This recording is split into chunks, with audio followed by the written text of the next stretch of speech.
সর্বপ্রথমে আমাদের সাংবাদিক ভাই ও বোনেরা সবাইকে আসসালামু আলাইকুম। অনেক দিন পরে দেখা হলো আপনাদের সাথে।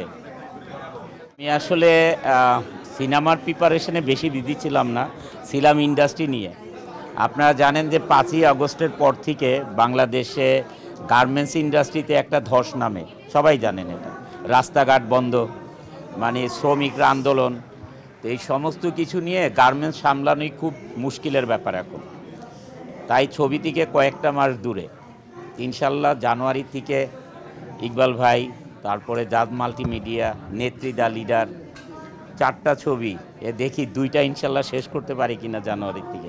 একটু যদি জানাই, এক নাম্বার চমক হচ্ছে ইকবাল ভাই আমার সাথেই দাঁড়িয়ে আছে। ইকবাল ভাইয়ের জন্য লুক চেঞ্জ করা হয়েছে, তাহলে গল্পটা একটু ডিফারেন্ট হবে, যেহেতু লুকই চেঞ্জ করে ফেলছে উনি আমার। দেখি তারপরে আমরা আমাদের মুভি নিয়ে আমাদের প্রিয় ভাই বোনেরা, আমাদের সাংবাদিক প্রিয় ভাই বোনেরা, আমাদের মুভি নিয়ে তখন আমরা কথা বলবো। এখন আমরা 24 সালটা আমাদের জন্য খুব খারাপ গিয়েছে, কারণ 24 সালে আমাদের এত বড় ধস বাংলাদেশের, মানে অর্থনীতিতে এবং গার্মেন্টস ইন্ডাস্ট্রি। আপনারা জানেন যে বাংলাদেশের 84% রেমিটেন্স আসে হচ্ছে এই গার্মেন্টস থেকে, আরএমজি থেকে, বিদেশ থেকে। আর 14% আসে আমাদের রেমিটেন্স যোদ্ধাদের থেকে। আর 2% আসে হচ্ছে সারা বাংলাদেশের যত কিছু দেখেন আপনারা এক্সপোর্ট হয় তার থেকে, মাত্র 2%।